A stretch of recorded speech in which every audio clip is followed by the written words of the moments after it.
तो जो अभी हमने थ्योरी पढ़ा डॉपलर इफेक्ट पर, उस पर बेस्ड कुछ क्वेश्चन करते हैं। तो पहला क्वेश्चन है, a person going away from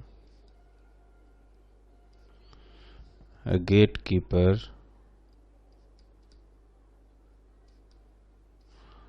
on a scooter at speed 10 meter per second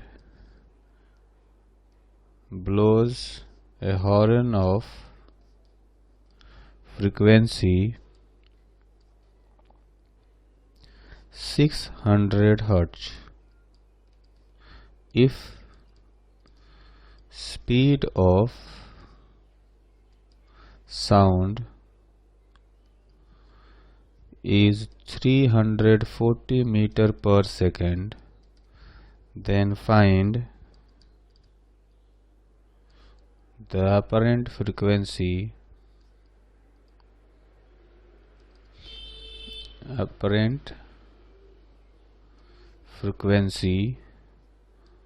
heard by the gatekeeper. तो इसमें हम क्या करेंगे कि सबसे पहले एक फिगर बनाते हैं। फिगर में एक ऑब्जर्वर है और एक सोर्स है ना। तो जो सोर्स है एक्चुअली में उसको हम लोग सोर्स या स्कूटर कह सकते हैं, और जो ऑब्जर्वर है वो गेट कीपर है। ठीक, तो साउंड जो है हमेशा सोर्स से निकल करके ऑब्जर्वर की तरफ जाता है।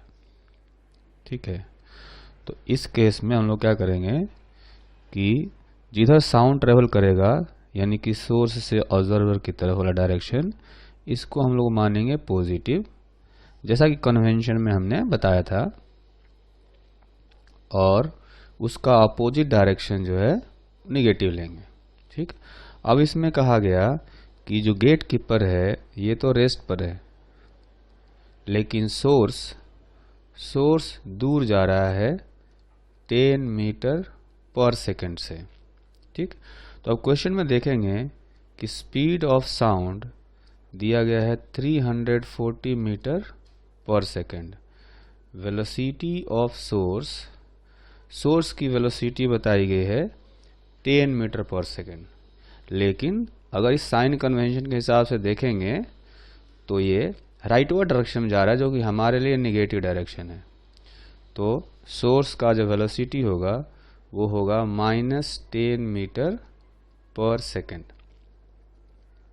ठीक, अच्छा, जो ओरिजिनल फ्रिक्वेंसी है जो कि सोर्स इमिट कर रहा है वो दिया गया है 600 हर्ट्ज। ठीक, तो सिंप्लीफाइड फॉर्मूला जो है अपना, उस फॉर्मूले के हिसाब से अपरेंट फ्रीक्वेंसी का जो फॉर्मूला हमने अभी लिखा था, जो कि सिंप्लीफाइड फॉर्म है, वो था A0 V minus VO divided by V minus VS। ठीक, तो इस क्वेश्चन में ऑब्जर्वर स्टेशनरी है तो कह सकते हैं कि वेलोसिटी ऑफ ऑब्जर्वर इज 0। ठीक, अब इसमें सारे वैल्यू सब्स्टिट्यूट करते हैं। तो A0 है 600 हर्ट्ज, V दिया गया है 340,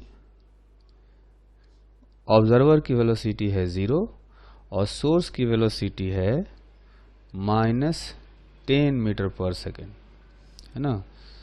तो कुल मिलाकर के ये आ गया 600 इंटू 340 डिवाइडेड बाई 350, ये अप्रोक्सीमेटली 583 हर्ट्ज आ जाएगा।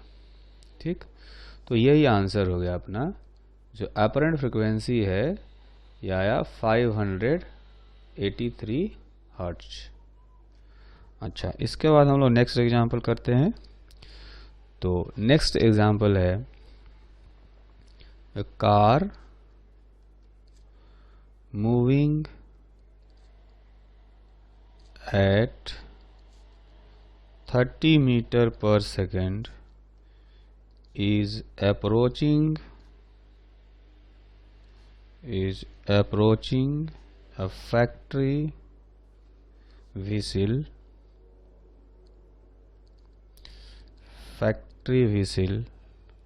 that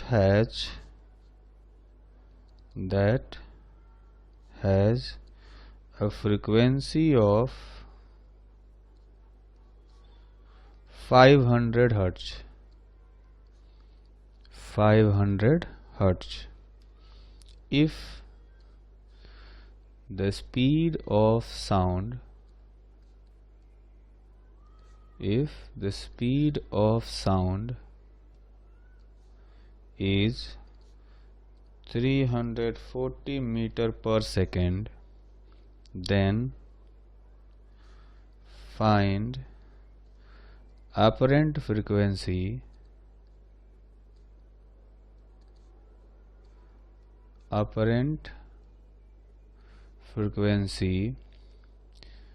observed by car driver, है ना। तो ये क्वेश्चन है। इस क्वेश्चन में फिर से हम लोग एक फिगर बनाते हैं। तो ये जो फैक्ट्री व्हीसिल है उसको हम लोग कहेंगे कि ये एक सोर्स है, और जो कार ड्राइवर है ये ऑब्जर्वर है ना। ये है कार ड्राइवर जो कि ऑब्जर्वर है, और ये है फैक्ट्री व्हीसिल। ठीक, तो इसमें से जो कार ड्राइवर है वो ट्रेवल कर रहा है। ठीक, तो साउंड जो है हमेशा हमने कहा कि सोर्स से निकल करके ऑब्जर्वर की तरफ जाएगा।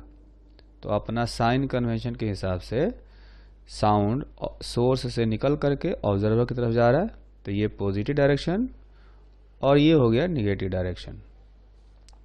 ठीक, अच्छा, इसमें जो ऑब्जर्वर है, जो कार ड्राइवर है, वो कहा गया कि ये अप्रोच कर रहा है फैक्ट्री व्हीसिल को। तो ये जा रहा है इधर 30 मीटर पर सेकेंड से।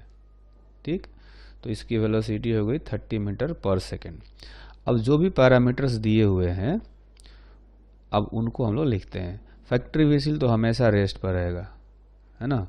तो देखेंगे इसमें कि जो ऑब्जर्वर है, ऑब्जर्वर की वेलोसिटी निगेटिव डायरेक्शन में है।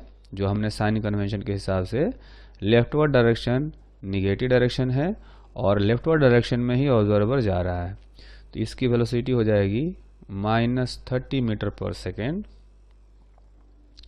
अच्छा, वेलोसिटी ऑफ सोर्स 0 है, वेलोसिटी ऑफ साउंड ये है 340 मीटर पर सेकेंड। अच्छा, जो फ्रिक्वेंसी इमिट कर रहा है सोर्स वो दिया गया है 500 hertz. So apparent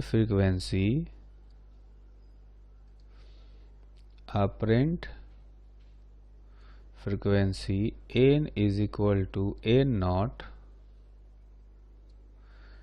v minus vo divided by v minus vs। ये जो सिंप्लीफाइड फॉर्मूला है अपना, उसके हिसाब से हम लोग इसमें वैल्यूज रखेंगे। तो आएगा 500, v का वैल्यू है 340 डिवाइडेड बाई 340 माइनस ऑब्जर्वर की जो वेलोसिटी है वो है इस बार -30 और सोर्स की वेलोसिटी है 0। ठीक, तो यहाँ से जो कैलकुलेट करेंगे तो कैलकुलेशन के बाद फाइनली जो n का वैल्यू आएगा ये हो जाएगा 544 हर्ट्ज। तो ये अपरेंट फ्रिक्वेंसी हो गया जो कार ड्राइवर सुनेगा। ठीक है। फ्रिक्वेंसी जो उसने इमिट किया था वो था 500 हर्ट्ज, जबकि ये सुनेगा ज़्यादा 544 हर्ट्ज। ठीक, तो नेक्स्ट एग्जाम्पल करते हैं। ये एग्जाम्पल है, if a sound source is approaching, if a sound source of frequency n is approaching an observer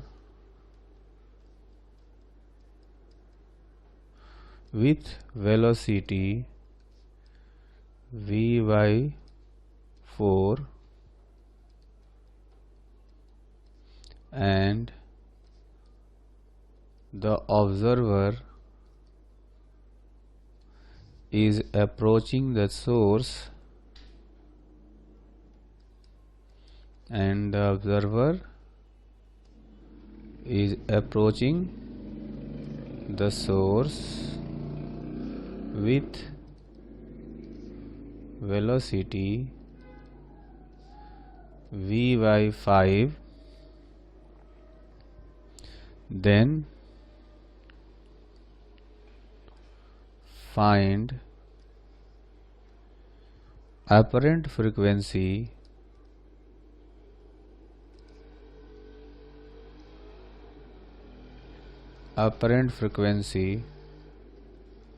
heard by observer where v is speed of sound, है ना। तो ये जो क्वेश्चन है, इस क्वेश्चन में हमें एक सोर्स दिया गया है और एक ऑब्जर्वर दिया गया। ये दोनों एक दूसरे के पास में जा रहे हैं। तो सबसे पहले हम लोग क्या करेंगे, हम लोग साइन कन्वेंशन डिसाइड करते हैं। तो साउंड जो है सोर्स से निकल करके ऑब्जर्वर की तरफ जाएगा, तो हमारे लिए पॉजिटिव डायरेक्शन ये हो गया और निगेटिव डायरेक्शन ये हो गया। ठीक, अब कहा गया कि जो सोर्स है, सोर्स जा रहा है ऑब्जर्वर की तरफ v/4 से और ऑब्जर्वर आ रहा है सोर्स की तरफ v/5 से, है ना। अच्छा, तो अब इसमें हम देखेंगे कि जो ऑब्जर्वर की वेलोसिटी है साइन कन्वेंशन के हिसाब से, वो ऑब्जर्वर निगेटिव डायरेक्शन में जा रहा है, लेफ्टवर्ड डायरेक्शन निगेटिव आया है अपना कन्वेंशन के हिसाब से, और ऑब्जर्वर निगेटिव डायरेक्शन में ही जा रहा है। इसलिए ऑब्जर्वर की वेलोसिटी हम लोग रखेंगे -v/5। अच्छा, जो सोर्स है, सोर्स देखेंगे पॉजिटिव डायरेक्शन में जा रहा है, राइटवर्ड डायरेक्शन अपना पॉजिटिव डायरेक्शन है और सोर्स राइटवर्ड डायरेक्शन में चल रहा है। तो सोर्स की वेलोसिटी हम लोग रखेंगे +v/4 और जो फ्रीक्वेंसी है, फ्रीक्वेंसी ओरिजिनल फ्रीक्वेंसी जो सोर्स इमिट कर रहा है वो है n, और स्पीड ऑफ साउंड ये दिया गया है v। ठीक, तो अपरेंट फ्रीक्वेंसी का जो फॉर्मूला है, अपरेंट फ्रीक्वेंसी का जो फॉर्मूला है वो भी सिंप्लीफाइड फॉर्म में, तो उसको हम लोग लिखते हैं n v - vo divided by v - vs। तो यहाँ से n v/v माइनस ऑब्जर्वर का जो वेलोसिटी है vo, यहाँ से -v/5 है, तो उसका वैल्यू सब्स्टिट्यूट करेंगे -v/5, और जो सोर्स की वेलोसिटी है vs के जगह पर यहाँ से +v/4 रखेंगे, ये आएगा प्लस v/4। तो n ऊपर वाला जो न्यूमरेटर है वो हो जाएगा 6v/5 और यहाँ पर आएगा 3v/4। तो फाइनली ये हो जाएगा n इंटू 8/5। तो ऑपरेंट फ्रिक्वेंसी कहा जा सकता है कि 8n/5 आ गया, है ना। ये हो गया ऑपरेंट फ्रिक्वेंसी 8n/5।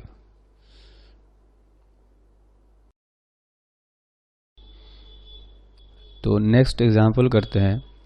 इस एग्जाम्पल में अब देखेंगे एक वर्टिकल वॉल है जो कि स्टेशनरी है और एक कार दिया गया है।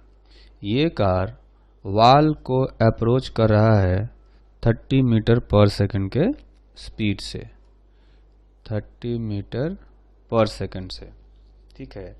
और ड्राइवर हॉर्न बजाता है। तो हॉर्न का जो साउंड है वो पहले वॉल से रिफ्लेक्ट होगा, फिर रिफ्लेक्ट होकर के वापस उस ड्राइवर को सुनाई देगा। तो हमें पता करना है कि ड्राइवर को कितनी फ्रिक्वेंसी सुनाई देगी अगर ओरिजिनल फ्रिक्वेंसी इसकी 1000 हो। तो क्वेश्चन है, a driver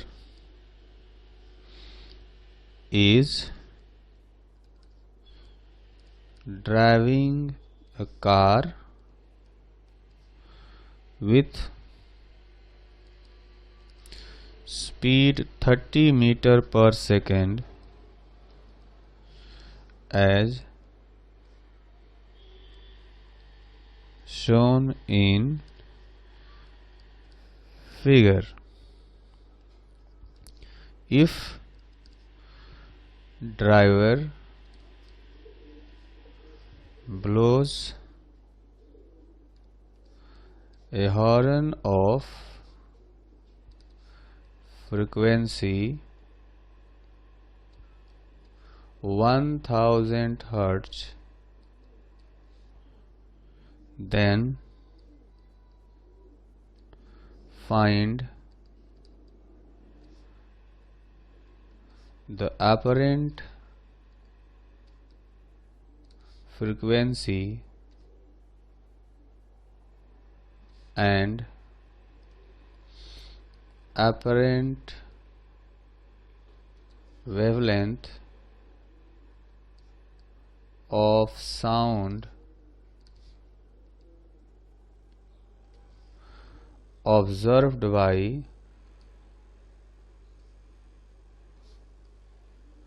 driver after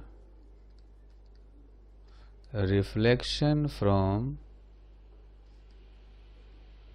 wall. कहने का मतलब यह है कि साउंड जो वॉल से रिफ्लेक्ट होकर के आएगा उसकी ऑपरेंट फ्रीक्वेंसी और ऑपरेंट वेवलेंथ जो ड्राइवर ऑब्जर्व करेगा वो हमें बताना है, ठीक है। तो इसमें दो सिचुएशन है। पहला सिचुएशन तो यह है कि जो ड्राइवर है वो वॉल को अप्रोच कर रहा है अभी, और जो कार है वो कार सोर्स का काम कर रहा है और वॉल जो है वो ऑब्जर्वर का काम कर रहा है। तो कह सकते हैं बिफोर रिफ्लेक्शन, रिफ्लेक्शन से जस्ट पहले की बात करें तो जो कार है ना, जो कार है वो हमारे लिए सोर्स है ना। ये कार हमारे लिए सोर्स है। ये तो इसको मैं ऐसे बना देता हूँ, ये हमारे लिए सोर्स है, ठीक। अच्छा, जो वॉल है, वॉल हमारे लिए ऑब्जर्वर है, क्योंकि वॉल जो है वो साउंड को रिसीव कर रहा होगा। तो इसको मैं अभी ऑब्जर्वर जैसा दिखा देता हूँ। ये ऑब्जर्वर है। अभी जो साउंड है वो सोर्स से निकल करके ऑब्जर्वर की तरफ जाएगा, तो पॉजिटिव डायरेक्शन ये हुआ और निगेटिव डायरेक्शन ये हुआ, ठीक। इसमें से जो कार है इधर जा रहा है 30 मीटर पर सेकंड से, और जो वाल है ये रेस्ट पर है। ठीक, तो इसके लिए हम लोग क्या करेंगे कि जो ओरिजिनल फ्रिक्वेंसी है ए नॉट, ये है 1000 hertz. Speed of sound, speed of sound हमें क्वेश्चन में दिया गया है, वो लिख लेते हैं। स्पीड ऑफ साउंड है 330 मीटर पर सेकेंड। तो v का जो वैल्यू है वो है 330 मीटर पर सेकेंड। ठीक, अब साइन कन्वेंशन के हिसाब से अगर हम लोग सोर्स की वेलोसिटी देखें तो सोर्स पॉजिटिव डायरेक्शन में जा रहा है ना। साइन कन्वेंशन के हिसाब से राइटवर्ड डायरेक्शन हमारे लिए पॉजिटिव है और सोर्स राइटवर्ड डायरेक्शन में जा रहा है। तो सोर्स की वेलोसिटी हो गई प्लस 30 मीटर पर सेकेंड और ऑब्जर्वर की जो वेलोसिटी है वो है 0, क्योंकि ऑब्जर्वर यानी कि वाल रेस्ट पर है। तो अपरेंट वेवलेंथ का फॉर्मूला हम लोग लगाएंगे। अपरेंट वेवलेंथ, अभी चूंकि सोर्स चल रहा है ना, ये कार जो है अपना सोर्स है और सोर्स चल रहा है, इसलिए वेवलेंथ जो है अब चेंज हो जाएगा। लैम्डा का जो वैल्यू होगा हमें पता है v minus V S divided by N naught होता है। ठीक, तो इसमें v का वैल्यू है 330 माइनस सोर्स की वेलोसिटी जो है वो है प्लस 30, तो यहाँ रखेंगे plus 30 divided by N naught का वैल्यू हो गया 1000। इसका मतलब हुआ कि जो अपरेंट वेवलेंथ है लैम्डा वो हो गया 300 डिवाइडेड बाई 1000। इसका मतलब 0.3 मीटर, ये वेवलेंथ हो गया अपरेंट वेवलेंथ। ठीक, अब निकालेंगे अपरेंट फ्रीक्वेंसी। अपरेंट फ्रीक्वेंसी, तो इसका जो फॉर्मूला है, जो सिंप्लीफाइड फॉर्मूला, उसी को यूज करेंगे। v minus V O divided by v minus V S. तो इसमें वैल्यू सब्स्टिट्यूट करें अगर, तो हम देखेंगे कि ए नॉट का वैल्यू है 1000, v है 330 माइनस ऑब्जर्वर रेस्ट पर है ना, ऑब्जर्वर रेस्ट पर है तो ऑब्जर्वर की वेलोसिटी रखेंगे 0, फिर velocity of sound 330 minus vs जो है वो पॉजिटिव है, यहाँ पर देखेंगे तो vs जो है पॉजिटिव है तो इसको रखेंगे प्लस 30। तो ये जो है फाइनली आ गया 1100, है ना, ये हो गया 1100 हर्ट्ज। तो ये फ्रीक्वेंसी 1100 हर्ट्ज की वाल जो है ये ऑब्जर्व करेगा। और वाल कितना वेवलेंथ ऑब्जर्व करेगा, ये हो गया 0.3 मीटर। ये दोनों वाल के लिए अपरेंट फ्रीक्वेंसी और अपरेंट वेवलेंथ हो गए। ठीक, अब दूसरा केस क्या होगा, अब वाल जो है जो साउंड सुनेगा उसी को रिफ्लेक्ट करेगा, है ना। मतलब अगर यूं कहें कि अगर वाल को 1 सेकेंड में 11,000 पल्सेज मिल रहे हैं तो 11,000 पल्सेज ही वो रिफ्लेक्ट भी करेगा। तो दूसरा केस हम देखेंगे इसमें आफ्टर रिफ्लेक्शन, है ना, रिफ्लेक्शन के बाद क्या होगा। ठीक, तो उस केस में हम लोग एक फिर से फिगर बनाएंगे। तो फिगर में जो है एक कार है ना, इस कार के अंदर जो ड्राइवर होगा, ये ड्राइवर जो है अपना ऑब्जर्वर है। ठीक, और जो वाल है, ये वाल अब हमारे लिए सोर्स है, क्योंकि अब ये जो साउंड सुन रहा होगा उसी साउंड को ये रिफ्लेक्ट कर रहा होगा। तो हम लोग क्या करते हैं, वाल को सोर्स बना देते हैं ऐसे, और ये जो ड्राइवर है ये तो ऑब्जर्वर है ना। तो इस बार क्या होगा कि साउंड वॉल से टकरा करके वापस इधर कार की तरफ आ रहा होगा। तो साउंड का जो डायरेक्शन है, साउंड जिधर मूव कर रहा हो उसको हम लोग पॉजिटिव मानते हैं। तो ये पॉजिटिव डायरेक्शन हो गया और ये वाला डायरेक्शन निगेटिव डायरेक्शन हो गया। ठीक, इसमें से जो ऑब्जर्वर है यानी कि कार, ये 30 मीटर पर सेकेंड से वॉल की तरफ जा रहा है, जबकि जो वॉल है ये रेस्ट पर है ना। तो हम क्या करेंगे कि इसमें अब इनकी वैल्यूज देखते हैं। ये वॉल ने क्या किया कि जो वॉल है, वॉल ने इतनी फ्रीक्वेंसी सुनी थी 1100 हर्ट्ज की, तो इतनी ही फ्रीक्वेंसी ये इमिट कर रहा होगा। 1100 हर्ट्ज की फ्रीक्वेंसी ये वॉल अब रिफ्लेक्ट करेगा। ठीक, तो साउंड की जो वेलोसिटी है वो अभी भी 330 मीटर पर सेकेंड होगी। सोर्स जो है वो स्टेशनरी है ना। इस बार सोर्स जो है वो स्टेशनरी है और इसके बाद ऑब्जर्वर जो है, ऑब्जर्वर जा रहा है निगेटिव डायरेक्शन में। हमारे साइन कन्वेंशन के हिसाब से राइटवर्ड डायरेक्शन निगेटिव है और जो ड्राइवर है वो निगेटिव डायरेक्शन में जा रहा है। तो ऑब्जर्वर की वेलोसिटी हम लोग रखेंगे -30 मीटर पर सेकेंड। ठीक, तो अब जो है अपरेंट वेवलेंथ का फॉर्मूला देखें। तो अपरेंट वेवलेंथ जो है लैम्डा डैश, ये लैम्डा के इक्वल ही रह जाएगा। क्यों? क्योंकि आप देखेंगे कि यहाँ पर सोर्स चल ही नहीं रहा है ना। जैसा कि हमने सीखा था थ्योरी में कि जब सोर्स ट्रेवल करता है तब वेवलेंथ चेंज होता है। अभी सोर्स जो है वो वॉल है, तो अभी वेवलेंथ चेंज नहीं होगा क्योंकि वॉल यानी सोर्स ट्रेवल नहीं कर रहा है। तो ये जो जितना पहले हमने पढ़ा था lambda is equal to 0.3 metre, ये उतना ही आएगा 0.3 मीटर है ना। तो अपरेंट वेवलेंथ वही रहेगा।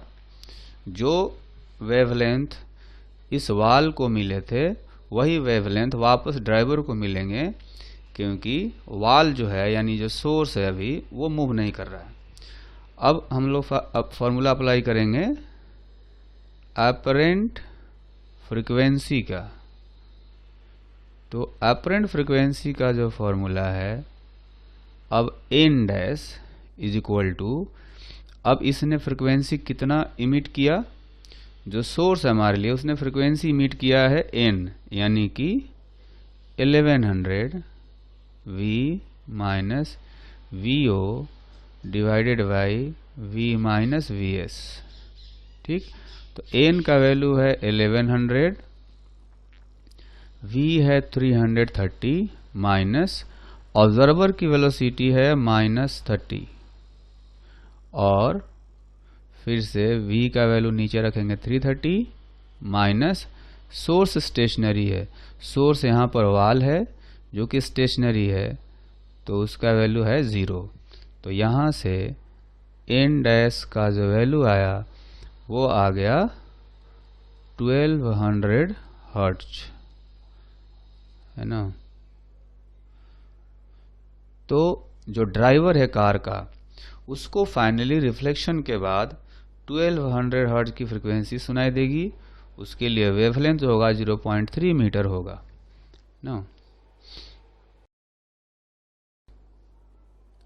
तो एक और एग्जांपल करते हैं, पिछले वाले क्वेश्चन से मिलता जुलता है ना।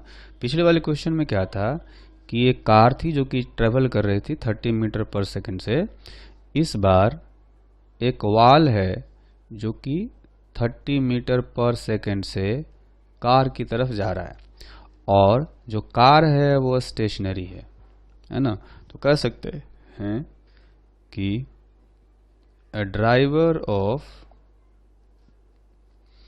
driver of stationary car blows a horn of frequency 660 Hz and observes the reflected sound from wall. Find apparent frequency and apparent wavelength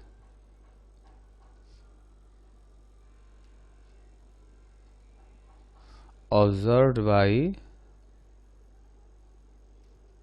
driver. यहाँ पर साउंड का स्पीड जो है वो है 330 मीटर पर सेकेंड, है ना। तो अब हम लोग क्या करेंगे कि इसमें भी दो तरीके का केस देखेंगे, before reflection and after reflection.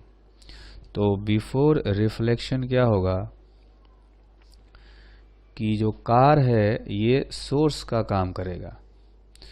Car जो है ये होगा सोर्स और जो वाल है वाल बन जाएगा ऑब्जर्वर। ठीक, तो इस केस में जो सोर्स है वो स्टेशनरी है और जो ऑब्जर्वर है वो 30 मीटर पर सेकेंड से अप्रोच कर रहा है सोर्स को। ठीक, अब इसमें जो साउंड जाएगा किधर, साउंड हमेशा सोर्स से निकल करके ऑब्जर्वर की तरफ जाता है। तो राइटवर्ड डायरेक्शन पॉजिटिव और लेफ्टवर्ड डायरेक्शन निगेटिव हो गया। ठीक, तो इस क्वेश्चन में हमें जो ओरिजिनल फ्रिक्वेंसी है वो बताया गया है 660 हर्ट्ज और वेलोसिटी ऑफ ऑब्जर्वर -30, है ना। लेफ्टवर्ड डायरेक्शन हमारे लिए नेगेटिव डायरेक्शन है, लेफ्टवर्ड डायरेक्शन निगेटिव है और जो वाल है यानी ऑब्जर्वर जो है वो निगेटिव में जा रहा है, इसलिए ऑब्जर्वर की वेलोसिटी -30 मीटर पर सेकेंड रखेंगे। सोर्स की वेलोसिटी है 0 और स्पीड ऑफ साउंड 330 मीटर पर सेकेंड दिया गया है। ठीक, तो चूंकि यहाँ पर देखेंगे कि सोर्स तो चल ही नहीं रहा है ना, तो इसमें क्या होगा कि वेवलेंथ चेंज ही नहीं होगा। जब सोर्स चलता है तब वेवलेंथ चेंज होता है।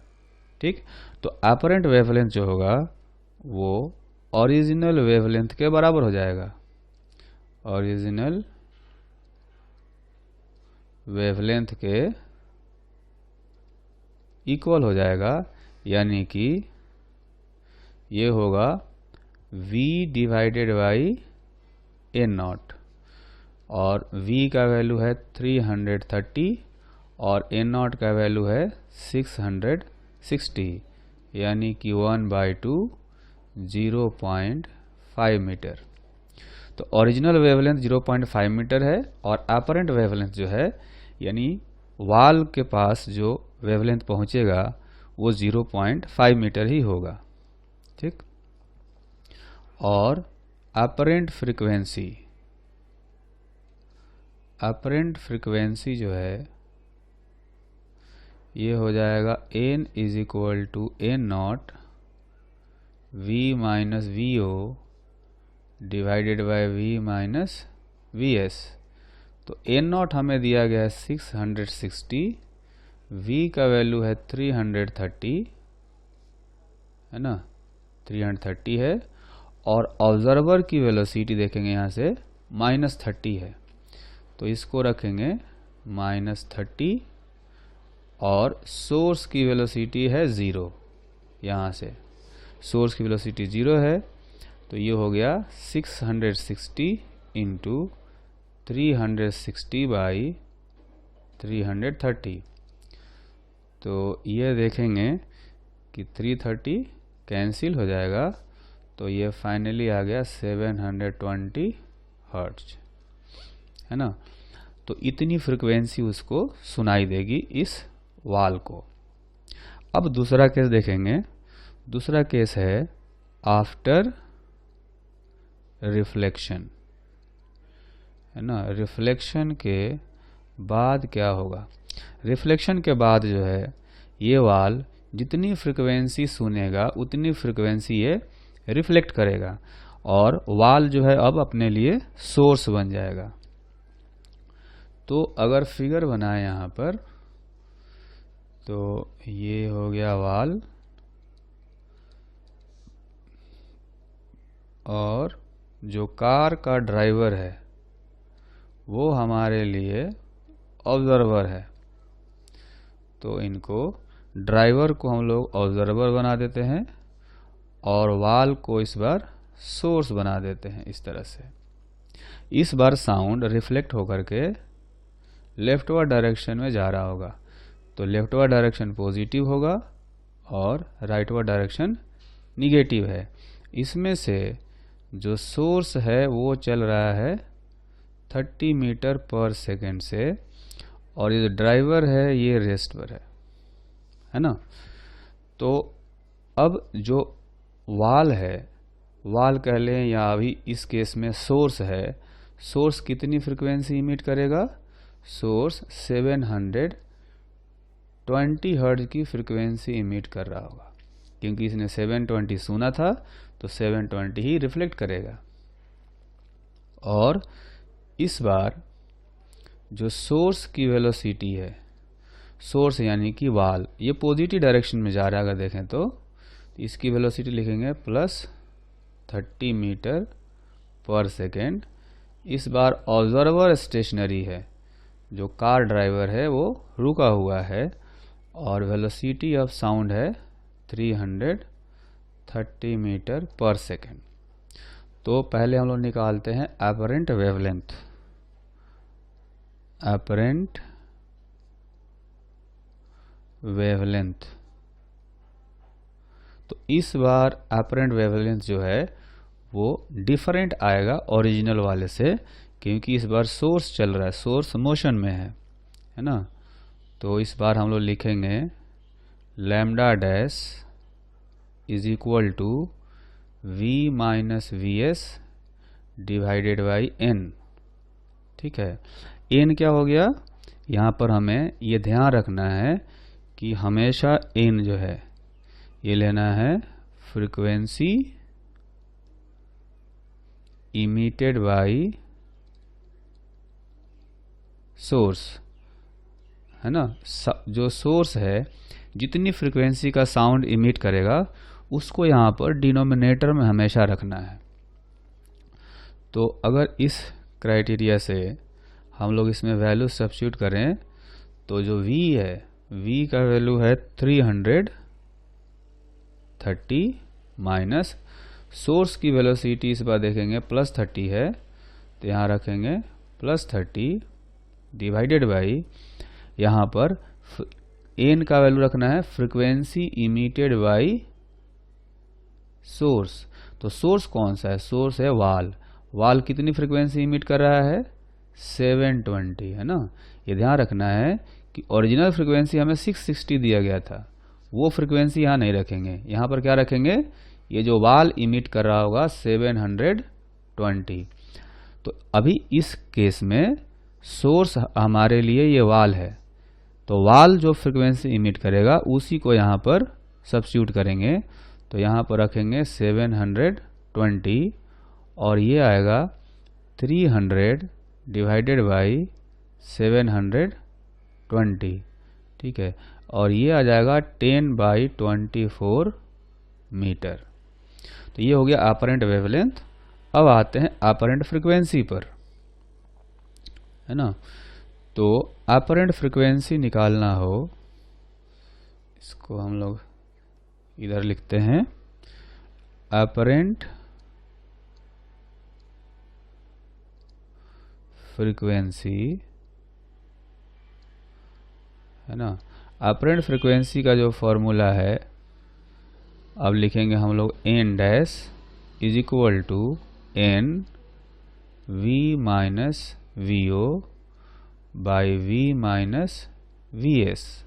ठीक, तो इस पार्ट में n का जो वैल्यू है हमारे हिसाब से कितना है, ये जो सोर्स है, सोर्स कितनी फ्रिक्वेंसी इमिट कर रहा है, 720 हर्ट्ज। तो यहाँ पर रखेंगे 720, ठीक, और V का वैल्यू रखेंगे 330, है ना, 330 माइनस ऑब्जर्वर की वेलोसिटी इस बार 0 है, जैसा कि यहाँ पर देखेंगे ऑब्जर्वर की वेलोसिटी 0 है, तो इसमें रखते हैं V जो है वो हो गया 330 माइनस जो सोर्स है, सोर्स की वेलोसिटी आ गई यहाँ से +30, तो यहाँ पर रखेंगे +30, तो ये फाइनली आएगा 720, इसको लिखेंगे 720 इंटू 330 डिवाइडेड बाई 300, ठीक है। तो ये आएगा फाइनली 24 इंटू 330 डिवाइडेड बाई 10। तो इसमें से ये 10 जो है इसको हम लोग कैंसिल कर सकते हैं इस 0 से, तो ये हो गया 24 इंटू 33 हर्ट्ज। ठीक, तो इस तरह से ऑपरेंट फ्रिक्वेंसी अपना आ गया। ठीक है, तो इसमें मेन सीखने वाली बात थी कि ऑपरेंट फ्रिक्वेंसी तो हम लोग हर बार निकाल लेते हैं फार्मूला लगा करके, लेकिन जब ऑपरेंट वेवलेंथ निकालना होगा तो इस फॉर्मूले को अप्लाई करते टाइम में ध्यान रखना है, ये जो फॉर्मूला है इसको अप्लाई करते टाइम में ध्यान रखना है कि जो n है वो उस इंस्टेंट पर जो सोर्स होगा, उस सोर्स ने जो फ्रिक्वेंसी इमिट करी होगी वही वाली फ्रिक्वेंसी यहाँ पर रखना है, frequency emitted by source at that instant, है ना। अभी देखेंगे कि अभी सोर्स जो है वाल था यहाँ पर अपना, है ना, तो इसलिए वाल जो फ्रिक्वेंसी इमिट करेगा उसी को यहाँ पर रखना है।